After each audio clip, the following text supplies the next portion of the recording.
என் ஒய்ஃபே சொன்னான், நீங்கள் கூட விஜய் டிவியில் பேசினுக்கிறீங்களே எல்லாரையும் தெரியுது, போய் பிக் பாஸில் போய் கலந்துக்கோங்கண்ணா, நீங்கள் தான் ஜெயிப்பீங்கண்ணா. அவளுக்கு அது இல்லை, ஜெயிப்போன்னு சொல்லி நம்மளை உள்ளே போகிறதுக்கு மோட்டிவேட் பண்ணுறான். அவளுக்கு என்னன்னா, அது உள்ளே போனால் 100 நாள்ல நான் வீட்டில் ஒரு வேலை செய்யறது இல்லைங்க. அதனால அவளுக்கு என்னன்னா, இவன் உள்ளே போய் பெருக்கி மாபடிச்சு சாவட்டும்,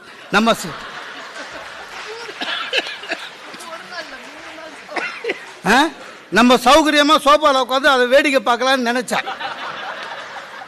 ஆனால் ஒன்று 3 நாள் தான் அதை பார்த்த உடனே பதறிட்டா. என்னென்ன நல்ல காலங்க நீங்கள் போகல அப்படின்னா. ஏன்னு அங்கே என்னங்க ஆம்பளையும் பொம்பளையும் அப்பப்போ கட்டி பிடிச்சிக்கிறாங்கன்னு.